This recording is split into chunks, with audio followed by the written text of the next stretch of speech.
Welcome to the Whole Health Podcast, where a functional nutritionist and a biological dentist investigate the interconnectedness of your health. Let's get started. Welcome back to the Whole Health Podcast. I'm over the moon today because we get to talk about something really fun. I am introducing both Steve Paranto and Kevin Richards. I'm going to start with a little bio of both of you before we dive into our talk about pickleball. All right. Steve Paranto is a pickleball national champion, Hall of Fame inductee, and host of the Pickleball Fountain of Youth podcast. As a lifelong athlete, educator, and entertainer, Steve was introduced to pickleball in 1974. I didn't know it existed in 1974 until I met you gentlemen, while attending Green River Community College, and began competing that same year.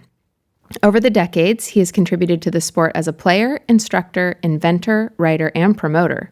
In 2014, he invented the quiet pickleball pad. I love that so much, which made the game a lot quieter. He was also one of the first certified pickleball instructors under the IPTPA, which is the International Pickleball Teaching Professional Association. He is a contributing writer for Pickleball Magazine and has quite a few instructional videos available on the internet. Go look him up. He has produced 23 pickleball podcasts, Pickleball Talks with Steve Paranto. And Steve spent 30 years as an elementary school physical education teacher where he championed active lifestyles and introduced generations of students to pickleball. Welcome, Steve. Thank you. Thank you. And Kevin Richards is the president and founder of Rex, a premier locally owned, local to Portland, Oregon, and the peripherals, a locally owned indoor pickleball facility and social hub designed to help people recreate, exercise, compete, and socialize. And you've got a location in Clackamas and then a new one in Tualatin, so peripherals of Portland. Yeah. It features his Clackamas location features 9 cushioned indoor courts, offering leagues, private lessons, and a welcoming, community-focused atmosphere for all skill levels. And then your Tualatin location is just a wee bit smaller, right? It's a little more boutique. Yep. It's very fun. I've hung out there. So I really, I'm going to emphasize this before we dive in. Rex is recreate, exercise, compete, and socialize. So it's so much more than just a place to play a game, right? Yeah. The whole idea is that pickleball delivers on that experience so well. Pickleball is not in our name because I'm a little bit agnostic as to what sports we might feature in the future. But 10 years ago when I came up with this concept, maybe people had heard of pickleball, and it's just now you can't, turn on the TV without hearing seeing it in an ad or there's a movie coming out. So it is 99.9% of what we do, but we'll have other games and sports as well. It's everywhere now. Yeah. It's everywhere. Ubiquitous, yep. Okay. Finally. Fine. I mean, 1974. All the years where I would have to explain to my friends because the common question was, what is pickleball? And then you had your little explanation. Well, it's sort of like table tennis on steroids. You'd have your little Now when people ask me what is pickleball, I just go, okay, come on. Do you live in a cave? You can't watch more than a few hours of television or radio where isn't a reference now to our sport. From a celebrity, an athlete, it just comedy movies, comedy show, everything. And it spans the generations, certainly. Right. Yeah. Right. So let's start with you, Steve. Can you tell us a little bit about how you got into pickleball and your background? So I was 18 years old, away from home for the first time in an apartment with another high school buddy, and we were going to a community college near where the sport was invented, near Seattle, in Auburn, Washington, Green River Community College. And I was on the tennis team. And I quickly made friends with a lot of other tennis players because that's how you practice. You play, that's, tennis is very social too. So I love that about tennis. My life kind of evolved around tennis at that point. I was choosing colleges that I could play tennis for. Well, it rains a lot in the Northwest. We did not have indoor tennis facilities. And it rained a lot that first year at Green River Community College. But there was this sound we would hear in the gym of this ping, ping. And we'd look and they had these paddles, these wooden paddles and a wiffle ball. And we thought, well, looks like they're playing tennis. It just looks like small. Well, let's play that. So during all this rainy weather, we actually played more pickleball than tennis, and I fell in love with it from the very first time. And so did my doubles partner, Dave Lester. Wow. And so we were in the gym gym rats playing pickleball every day. It's so great. That's so great. So from your introduction to pickleball, it's obviously become a really big part of your life at this point. It's a huge part. Why was pickleball the thing that caught you? Well, people for one. The people you meet in pickleball, I don't know exactly why it is, but tend to be very friendly and social. Compared to tennis, we're closer together on the court. So you're talking, maybe even talking trash to the person across from you, but it's all friendly and you're having a good time. So that's one reason. But the other reason is the rallies are just so fun. When they invented this game, because of we have this no volleys zone where you can't just stand on top of the net and smash the ball. It's create so many strategies that extends the point and involves a lot more thinking than tennis. And I can't believe that I can say this, but I've given pickleball lessons and developed really a strong relationship with a Wimbledon champion that lives in the area, Jonathan Stark. And he has fell in love with pickleball, even though he's a very well-known instructor in the area. But I see him really enjoying our sport because of the same reasons that I enjoy it. I think maybe I shouldn't say this on a podcast, but he would probably rather just play pickleball all day. I heard it here first. Yeah. You have to get Jonathan on the show, but yeah. When I first met you both, I think, especially you, Kevin, I said, I don't like to play. Like not like play, period, end of the sentence, right? And then I challenged myself to host my birthday party at Rex because I don't like to play, but I also like to do things I don't like to do to see what happens. And Steve, you and one other gentleman hosted a clinic for us. And later that day, we had all gone home. It was, my closest friends and family, and I started getting these text messages, and the text messages were like, that was the most fun I've ever had in my whole life. When can we do that again? And I was thinking, I think I just played. It was fun. Hold on. Why don't I do this more often? It really filled my cup. And Kevin, when we met, you kind of caught me off guard because you were like, oh no, it's so much more than pickleball. Yeah. So why did you get into this? You said it kind of came out of this isolation of COVID, and so tell us about that. Yeah. I mean, my origin story when it comes to what I built didn't predate pickleball, but I think I'd played a little bit because Steve, as a PE teacher back in this area in the 80s, 90s, or late 80s. I started teaching in 79. Yeah. I've now been a retired PE teacher for 16 years. Wow. And that's just flown right by. Well, Steve taught all these other PE teachers, and that's what grew it in the Pacific Northwest, is all the PE teachers. I brought it to the Oregon conventions with PE, and then would teach all the Beaverton teachers how to teach. We'd teach the teachers how to teach pickleball. Cool. Yeah. So I think that I had, in Gladstone, where I grew up, which is right by where our first club is, I had a little bit of pickleball then, but I forgot about it. And some friends and I, back in the, 99, were hanging out at a friend's house in the Arbor Lodge neighborhood in North Portland, watching Kickboxer with Jean-Claude Van Damme. And in the background, he's walking across the beach in Thailand, and there are these little Thai guys kicking a wicker ball over a net, and we're mesmerized, and everyone in the room was soccer players. And that's how the footbag got invented, by the way. Okay. And one of the guys had recently been to Thailand, and he said, that's called Sepak Takraw. That's the name of that sport. And if you look it up on YouTube, it is mesmerizing. These little people are they're doing flips in the air, kicking this little rattan ball over the net. And we're like, okay, we can't do that, but we can go to this tennis court next door with a soccer ball. And we started kicking a ball over the net. And, we didn't have these computers in our pockets at that time, right? The internet was still pretty new. So we didn't realize they're playing versions of this game everywhere around the world. Of course they are. But we kept playing. Like, we played all day, and then we kept playing, weeks, months, years. And it got to a point where I was doing these soccer tennis, SONUS is the name we came up with it, tournaments even. Wow. And we just loved that it was so social, and you could talk trash, and we're inventing the rules and making up sports, making up the rules to the game. Someone might bring a six-pack, and there's some music there, and it was just so social.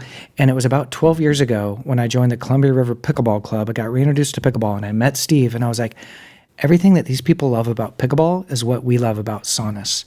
And that's when I hatched the idea about a club built around a social sporting experience.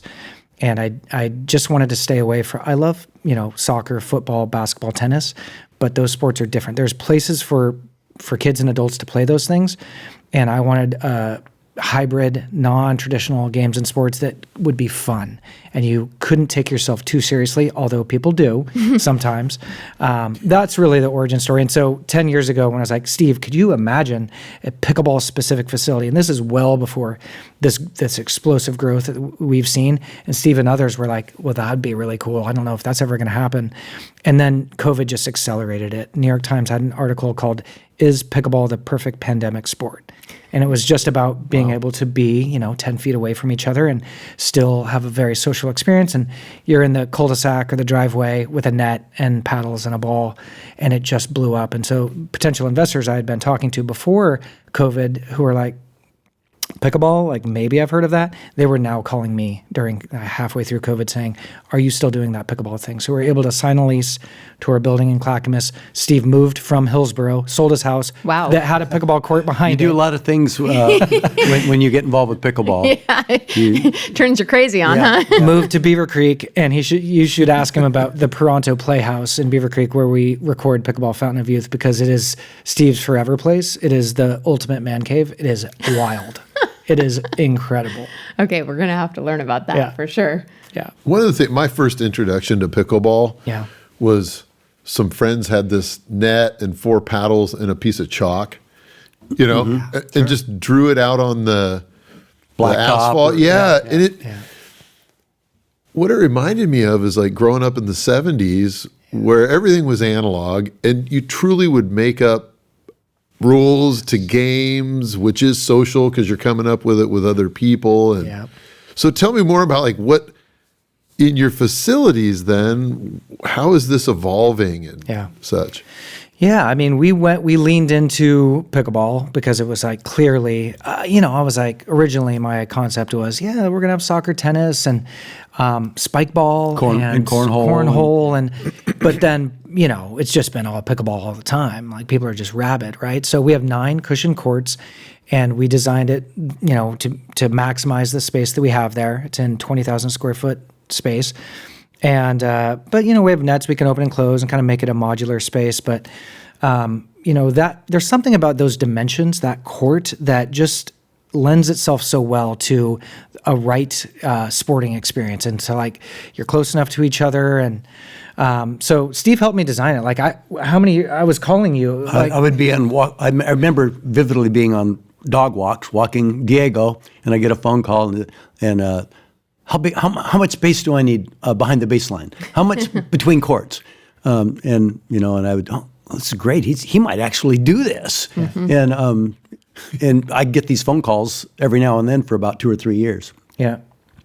And then it happened. Yeah.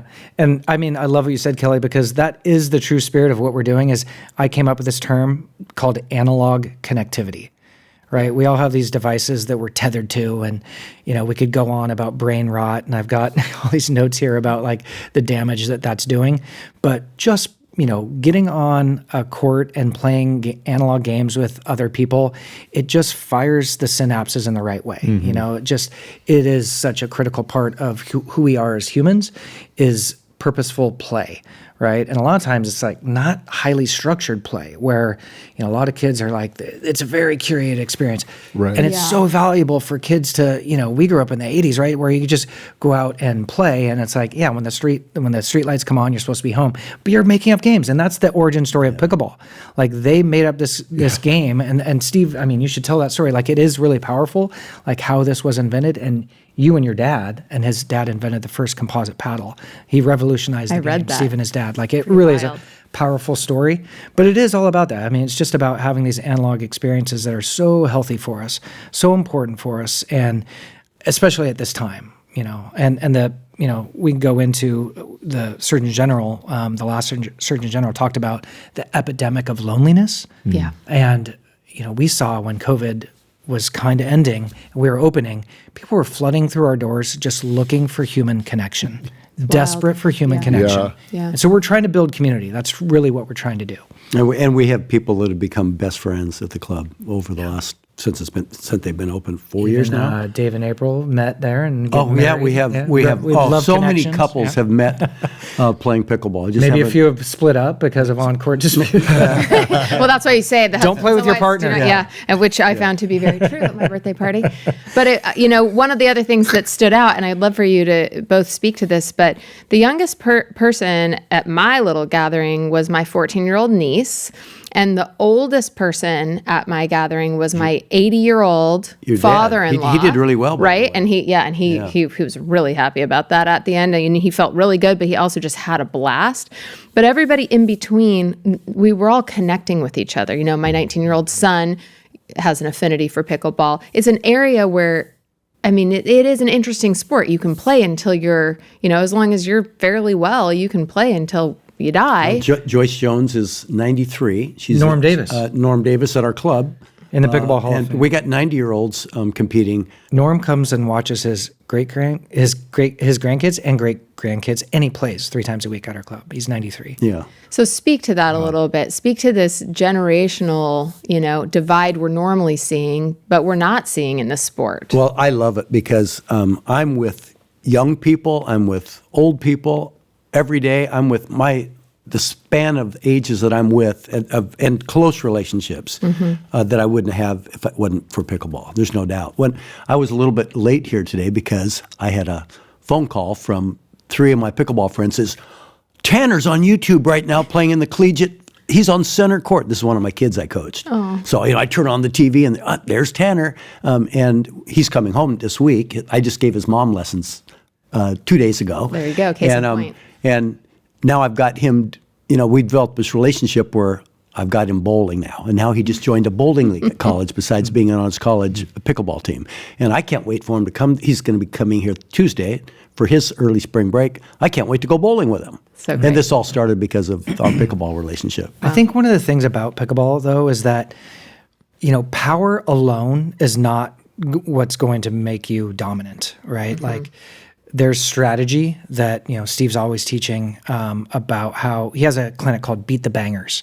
And bangers are they typically come from tennis, and they are trying to bully you on the court, but there are things you could do. So it's really can be a finesse game. It's a chess match. Mm. And the sport has just evolved in such a way, and the paddle technology is involved in such a way that you can beat those types of players. So a lot of younger people, and the average age of pickleball players keeps dropping, keeps coming down, because it was this weird viral movement where it was like older folks drove a viral movement. Seriously. It was very, and you told me why. You basically explained why, which is really cool. I was young when I started. I'm 70 now. Yeah. Well, a few years ago, my age category of pickleball players were retiring and moving to these communities in Florida, Arizona, Utah, California, retirement communities, and we're going to turn our tennis courts into pickleball courts. Yep. So we can put 4 times as many people, and we won't get hurt, and we can play with 12 people in a day rather than just my partner. All the folks from the Great Lakes in Canada that were snowbirds, they learned it in Arizona from the people from the Pacific Northwest and took it back north with them. That's what drove this spread. Yeah. And it was, people say, well, this is an old person's game. Well, when all of us old people that made it popular at the senior level, we were young once. And we grew old and shared it. But now, since we now have pro pickleball and people, Anna Lee Waters, if you know who this is, she's the #1 woman in the world. She just turned 19. Yeah, 19. She just signed a $10 million contract with a paddle company for 3 years. So if young people are watching YouTube, they're like, oh, okay, this is legit. Can we send a quick PSA to both of my children? Right. And she just signed with Nike also for. Wow. So we don't even know what that contract is, but Franklin Sports, that's a sporting company that makes her paddle. It's $10 million for 3 years. But a lot of younger people were just that's grandma and grandpa's sport. Yeah. And then they go out and get on the court and like, I just got smoked by grandma and grandpa. Yeah. Right. And they're like, oh, wait a minute. Like, I'm not okay with this. Yes. Then they start to take it more seriously and they realize, okay, this is actually fun. Yeah. I really love this. Yeah. And so now you're seeing it in colleges. We're going to start seeing it more in high schools. It'll start with clubs. You know, a lot of around the country, there's a lot of other club owners that I talk to around the country. Like they have very strong youth movement around the stuff that they're curating there. And we're doing that at our club as well with kids camps and other stuff. But this is coming. You will see high school teams, and you'll see, you know, we met with the head of OSAA a couple years ago, and he's like, we haven't had a new sport in 40 years in Oregon. It just so happened that 2 years ago when we met him, girls wrestling was the first new sport in a long time. But he said, here's how it'll happen. It'll be a club sport. It'll be, you know, someone in the schools like really owning it, being the champion. And now we're seeing that. So yeah, this is not a fad. This is not racquetball, which, you know, a lot of people love racquetball, but pickleball is much easier. It's a lower barrier to entry. Yeah. Anybody could do it. Yeah. Tons of colleges now are adding nice pickleball facilities on their campuses to attract students. Oh, wow. That's one thing they look at when you go on your tour to look at the campus. You go, oh, I could relax and play pickleball between my studies. It's becoming a popular thing for colleges to put them on their campus. And then that creates a team. And like when I just mentioned my kid, Tanner Crandall, he plays for Grand Canyon University. Cool. And they're in Florida today competing. So, I mean, they travel, play the UCLA, and the Huskies have a team. Most of the big college, Pepperdine, have pickleball teams now. Yeah, and so many kids now. It's like I have friends whose kids were going to, I don't know, it was Grant or Central Catholic. 100 kids tried out for like 2 soccer teams. Right. You know, it's just not. There's not. It's a budget issue and whatever. Kids need other opportunities, right, to recreate. Totally. And so sports like pickleball have to fill some of that void and give them a place to play where they're not just going home and sitting on a screen and, you know, letting their brains rot, which is kind of what's happening. I grew up in the generation where you played football, baseball, and basketball. Right. Maybe you ran track. And your PE classes were very militaristic. PE class, you know, jumping jack, you know. Yeah. And God, this is not fun, you know. Yeah, you know. Fitness. Climb the rope. Yeah, and with you know the classic, the classic, the TV shows always make fun of the PE programs, and there's by the way, these TV shows are way out of date. So the kids all sitting in the circle while one kid's climbing the rope. So that should never happen, by the way, and it never happened in my PE classes. So I always felt like my job as a PE instructor, elementary, was to introduce kids to everything. So juggling, footbag, unicycling, gymnastics. Then, you know, you had a kid spinning plates, didn't you say? Kids spinning plates. I mean, You had to go to the principal and ask for like 30 unicycles. 10. I had 10. So it was a station. Yeah. So when you teach with stations, you know, kids are rotating and they get to do nobody is standing in a line. That is like breaking one of the, you know, a cardinal rule of modern good PE teachers is standing, doing nothing. Playing dodgeball, when you get hit, you're out. So I had tons of fun dodgeball games. We didn't call them dodgeball. It was SpongeBob SquarePants. And you had different things you did. When you got hit, you just did 10 push-ups and you're back in, right? And there's a million, and we don't use hard rubber balls. There's soft foam balls. And there's targets. There's pins to knock down. So, you know, that old stereotypical PE program, I hope, is gone everywhere. I'm sure it's not gone everywhere, but that's always the feeling I had towards being active. And my whole goal wasn't to make kids stars on their high school basketball team. It was to make them so when I look at them, and I do have ex-students who now are 58 years old, who are active in playing sports because it's enjoyable. Yeah. We have so many people who play at our club who, you know, might be in their 50s, 60s, 70s, and they say, I haven't done anything like this since PE class. And they probably had a bad experience in their PE class. And they're like, oh, I guess I'm not an athlete. I guess this isn't meant for me. And we try to lower that barrier to entry, which pickleball already does so well. To get them in and like create community and, hey, I'm starting to improve. And like, now I know these people better, and it's sticky, right? They're coming back. But you hear that all the time at our club. Like, people who say, I have never done anything like this since I'll get people who say, my age or younger, you know, maybe in their 50s, 60s. I do always like to ask somebody, if they're brand new, what sports are you coming from? because we can steal totally from, you're a dancer? Oh, we're going to use that nice footwork. Oh, you're a skier, balance. You're a basketball player, that stance. So we steal it, but every now and then, nothing. Nope, did nothing. Yeah. Okay, well, we might be starting at the same level that when I was teaching elementary PE that I started out with the kindergartners, but that's okay. Yeah. You start wherever they're at. Sometimes they totally surprise you. They'll say they did nothing, and then you find, well, you're hitting the ball every time right in the paddle. You must have done, I did play table tennis all the time. Okay, that's something. You did something. Yeah. So it kind of speaks to the barrier to entry, because as you're saying this, I'm thinking like, oh yeah, I did hate PE, and oh yeah, I did, yeah. Like, oh wait, maybe I don't like to play because it never felt like play, you know? The barrier to entry in this sport just seems to be so much lower than so many other sports for whatever reason. And it really, I mean, even just the way that it's spread virally from an older generation primarily. Like, I'm hearing about pickleball mostly from my parents and from my husband's parents. I'm not hearing about it originally from kids, right? It's coming from the retirees. Why is the barrier to entry just so low? Why is it so accessible? Well, if you compare it to tennis, we have a paddle, doesn't have strings, much easier to control. Our ball is a plastic ball, perforated ball. It isn't springy like a tennis ball, so things aren't moving as fast. Because the paddle is shorter, it's much easier to make contact. Okay. We don't have that complex overhand serve True. that tennis has. So first day we can serve the ball and get the ball in the service box. So people feel success faster. And then usually we can also hit that second ball and get it. So we can establish a rally pretty immediately in pickleball. Tennis, you cannot. Yeah. And I think another thing is that, if people come to our intro to pickleball class, they're going to be in there with other beginners and they don't feel shame, right? They're like, okay, everyone's at the same level. And we work really hard to make sure that they leave after that intro clinic with like confidence that the next time they play, and we try to get them back as quickly as possible. So it's cementing the things that they've learned. Scoring is one thing that's too complicated, but it's just that confidence thing, right? It's like I don't want to be embarrassed. Yeah. I don't want to embarrass myself, right?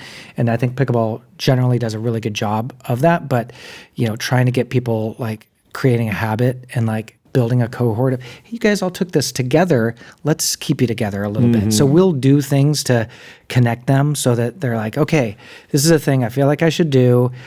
What's the next step, right? The first step's the hardest, but then the second step's the next hardest, right? But once they are in a path there, they're like, okay, this is my new jam. This is my third place, right? I got home, I got work. This is my third place. And as I told one of our members this a couple months ago, she said, "Screw that, Kevin. This is my first place. I only go home to sleep."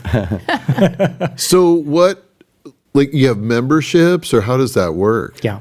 You don't have to be a member to play at our club, but if you are a member, you get better advanced booking access and some other perks as well, lower court fees. There are many different ways you can play there. But yeah, there's, you could reserve a court, you could join a round robin with others at your skill level. Like half of our courts are usually programmed with that kind of stuff where you just have to register yourself. You don't need to find 3 other people to play. It's just like, that's big. Yeah, that's great. Oh, this is a huge part of the community building thing and then you start to see like, oh, wow, these groups are forming. Like, and now people are like, oh, I want to move up. And how do I do that? Well, I'm going to go get a lesson with Steve or take his, one of his resetting from anywhere clinics or the drilling clinics that Steve does. They're starting to take, lessons with our instructors, joining clinics, and now they're moving up and getting better. Our whole thing, recreate, exercise, compete, socialize. I love pickleball because it does all those things. Some people are more serious about other parts of it. Like I'm here for the social component. Some are like, the compete is a big one because we talked about this. I know. You don't think you're competitive until you're on the court. And human then you're, experience. Yep, then you're competitive. Yeah. But like for me, having growing up playing soccer and basketball, more traditional sports, and I still play old man soccer, but when bodies are colliding, temperatures are rising. And I love pickleball because bodies are not colliding and it's much easier to be a good sport. And there's no referees unless you're playing a high level tournament. So it's, our core values and our mission are written on the back of the door where it's basically they all say you have to be a good sport and you're making line calls and don't cheat and lie because guess what? People are now talking about this guy's, so-and-so's, their line calls, watch their line calls. That doesn't happen that often though, really. People are trustworthy and it's kind of a flywheel, like just this culture of positivity. It's so cool. How long does pickleball take? Like if you're a person who thinks I have an hour, maybe a day, can you play a pickleball game? You could definitely get by with an hour, but most people, because of how much enjoyment the 2 hours flies by, because usually they have a 2 hour session, and it's like, oh shoot, my time's up. In fact, when I'm giving lessons, okay, my lesson starts at 2, and we're like, and you can hear just one more point, Steve. We have to play one more point, because they're looking at the clock. So 2 hours generally will even seem short. You can absolutely get a great workout in an hour. Yeah. But to Steve's point, an hour, you'll be like, there's no way that was an hour. Yeah. Like you'll want to keep playing. But you can absolutely get and singles, obviously is a better workout. That is a lot more like tennis. Yeah, very much. But yeah, singles is 95% of pickleball is doubles pickleball. Right. That's what it seems to be so social. Like my father-in-law who moved to this retirement community in Arizona, they've got like 26 pickleball. Which one's he at? Saddlebrook Ranch. Oh yeah, okay. And it's like every time I meet his friends, they're all talking about like what happened at the latest pickleball It's true. stuff. Yeah. It's true. Oh yeah. Yeah. So is one coming into Beaverton or because Tualatin's not close to me. Yeah. So Tualatin, we're opening 2 more this calendar year. Great. Can't tell you exactly where yet, but they're in the Portland metro area. I don't know that they'll be closer to you than Tualatin. I'm Raleigh Hills. Yeah, we might have one that's closer bit to you closer. than Tualatin. Yeah, to be determined. We're still negotiating. That's exciting. Yeah. Love that. Yeah. Our goal is to get to 5 or 7 clubs and then take a look around and see, like, does it make sense to try to go bigger? But I mean, every community needs these. It needs a place for people to have these experiences. So that's kind of our plan. And we have the rainy climate, so ours pretty much needs to be indoors. Where a lot of these facilities in Arizona, Utah, California, Florida, they'll put 24, 40 courts, and they're just outdoors. So and in markets like that, there's a lot more space. You can just kind of build, right? Texas. Here, it's harder to find that space, so it's tricky to find opportunities for clubs. But yeah, there will be more. When we first met, I had just come off of having a pretty full week of patients, and sometimes there's just these weird trends in your patient population. You see the same conditions in one week that you haven't seen for a year, and there's some randomness to it, but also some patterning. And I just had a handful of patients, and they came in and they had singularly said almost the same thing to me, which was, I've got my nutrition locked, my sleep is locked, I've got my exercise, and I feel awful. I just feel horrible. And when we drilled into it, it was loneliness and isolation. It was people that, their kids were off, and they just had scenarios where in every way they were doing everything right, and their energy level was just so low because they weren't getting that connection that they needed. Even though they were out in the community, they were hitting the gym, they were seeing people, but they didn't have that. And it just happened to be, around the same time I met you guys, and this felt like a solution to a problem I didn't have an answer to, that I needed to support them, but I didn't know where to turn them to potentially have this connection. And so while pickleball is fun and there's a lot to say about play and competition, I think it's profound. It can be profound in the health and well-being of people as well, because it's such an essential part of our health, is having those connections. Especially I think with men, we're not going to call our buddy up and go, hey, do you want to go shopping today?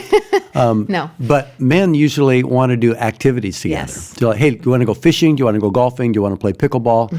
And I'm maybe very unusual because I do have lots of activities where I do with my guy friends, and it always involves an activity.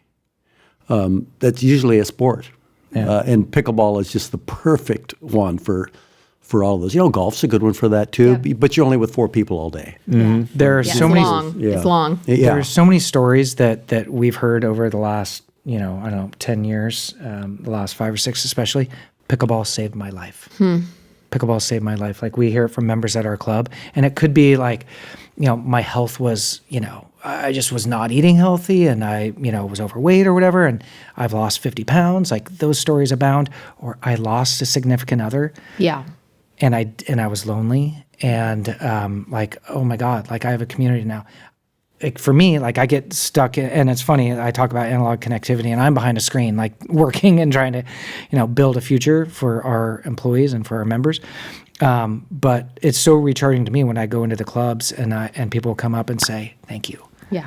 Like my life is so much better than it was before I found pickleball and started, playing pickleball here and wherever. Like, and it really is a rising tide lifts all boats. There's plenty of other places to play pickleball, and again, like we'll do other games in sports. I think paddle or padel is one that we'll probably dip our toes into those waters, just because it also delivers on that experience. It's a lot more expensive to put in a court. But it's the one with the glass walls. I don't know if you've ever seen it. You're playing over a net, and if the ball goes by, you can hit it off the back wall. So it's huge in Spain, Scandinavia. It was invented 2 years after pickleball in Mexico City. It was invented in '67, and so like got really big in South America, and then kind of tailed off, and now the resurgence has been crazy. But there are so many stories about. Well, you talk about saving your life. I can name tons of people who it's just changed their life. Yeah. And just last week, famous tennis legend Andre Agassi was being interviewed on a pickleball podcast. Now, a very popular one. He's here now. Andre, come on out. Come on in, Andre. Yeah. And he's married to Steffi Graf, another legend. And he said, it's totally changed our lives.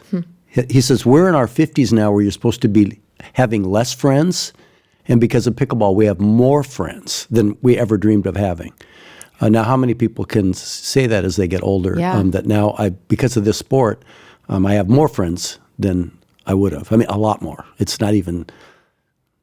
So that's common. One other thing we should mention is that so many people don't take their health seriously that are playing pickleball until they're injured. Right. There's so many things that and Steve does a great job of this, and all of our instructors do, the importance of warming up and all these other things. But Steve taught me, I didn't know this, that there's a well-known connection between your balance and your life expectancy. Yes. And it makes sense. The more you learn about it, like, once you fall, now other systems are compromised, maybe failing. And so you do a lot of work around balance and making sure that people, like, there were times, initially we were like, let's go out to the retirement communities and get them playing pickleball. And we went and did a couple of those. And I was like, oh, we have to bubble wrap these people. Yeah. Like they remember when their body could do things that they can no longer do. And so they're trying to move in a way that they should not be trying to move. So like we really try to start with like, okay, let's be really careful here. But a lot of people, are like, oh, pickleball is dangerous. Like we hear about how many injuries there are. Well, there's just so many more people playing. Just the sheer volume of it is leading to more injuries. But at the same time, people need to be really careful about the biggest injuries you see are Achilles, right? Broken bones, and now... Well, falling backwards, hitting your head, and putting your hand out and snapping your wrist. But we can prevent that. And then, you're probably going to the eyes. The ball's going very fast. Yeah. Paddles, modern day paddle, the ball goes faster than it used to. The ball even is going a little faster. The ball's a little slightly heavier. Mm-hmm. And people have had detached retinas. I will never play without eye protection. And I'm giving lessons to people that can't control the ball. And those are the ones actually that hit you in the face more than the top players. Maybe even the person you're next to, because the ball comes off the side of their paddle. Or your own paddle and hits you. So we go, wearing the proper shoes. Not running shoes. Not running shoes. Right. Yeah, they're meant to go forward. So wearing the proper shoes, having a warm up, good stance, and how to move efficiently. Not running into walls. You've already experienced that at the new Rex. Into walls is good. Yeah. Yeah. But it's a good test. I mean, I think anytime you put your body into a new situation or into a new activity, it's a test of how am I functioning? And if you're not functioning that well, then it's area for improvement, right? And I always tell my patients, like, the problem with osteoporosis isn't really your bones, it's falling. don't fall. You know, if you can condition yourself against falling, then you're in a much better situation. But weight bearing builds those bones, right? So, yes. Yep. so we're weight bearing when we're playing pickleball, and we're constantly in the kitchen in a nice stance, feet wide apart, knees bent, weight bearing. So, you know, I think we're developing. All the studies would show that our legs and our hips and everything is going to be, the bone density is going to increase. We accept insurance for people over 65 at our practice club. I'm serious. Do you really? Silver and Fit and Renew Active. These are programs where your insurance pays for So great. your No membership. kidding. So yeah, we accept. And yesterday was the first clinic we'll do every Thursday for 60 plus. So Steve does it with another great instructor, Kevin Beeson, and a personal trainer, Matt Del Garbino. And it's for, you know, and it's a lot of pickleball, but there's a lot of other stuff as well that you guys are doing. So pickleball is always a part of it, but you did some pickleball aerobics. I warmed the class up with good old Jane Fonda pickleball Oh my aerobics. gosh, I love this. Except we have paddles in our hand, and I'm including pickleball movements that we need on the court. And so we're actually covering safety and getting warmed up at the same time, and then going over some technique. You know, so yeah. Awesome. They didn't call me Jane Fonda. Who's the other guy? He's passed away now. Richard. Richard Simmons? Yeah, Richard Simmons. Yeah, Nice. yes. So great. Kevin says you look so much better than Richard Simmons. Well, We're gonna. I'm better. We He's might dead. we might have to dress you up as Richard Simmons. Yeah. For one. That'd be It's a good wig. Yeah. Good wig. Well, I can tell you something. If you would have asked me a year ago if I would ever be playing pickleball, thinking about pickleball, a fan of pickleball, or interviewing people about pickleball on the podcast, I would have like bet money that was never going to be in my future. But I am elated and thrilled about this sport, and so excited that you were both willing to come and chat with us about it today. It's quite a phenomenon. Should we give him the wrap-up question? You give them the wrap. I have a wrap-up question for you too. Oh, certainly. Well, we always like to ask, what does whole health, it's a whole health podcast, right? What's whole health mean to you? Yeah, I love that. So I've always thought of our concept, what we're doing, as a wellness play, and just pickleball as a vehicle to that. But to me, you know, like you were saying, Megan, that you had these patients who were like, everything's right, all their numbers are right, but something's still not right. And you can't be whole if every aspect of your, you know, what makes up a human's health is not being accounted for and addressed. And so, you know, loneliness, you wouldn't think, oh, wait, I eat right, like all, whatever, like that's not enough. Like you have to have everything that creates, you know, true human health, and you just can't neglect any one of them. So, I mean, that's kind of what I think of. Yeah. Well, you know, when you say whole health, you know, I'm thinking mental health, happiness, the people around me I enjoy being with. Last night at my playhouse, I sat for, I was coaching two teams, and two of these, this is the father-son, Miles and his father, Troy, I've just become good friends with in the last year, just coaching them. Troy played for the Timbers, Portland Timbers.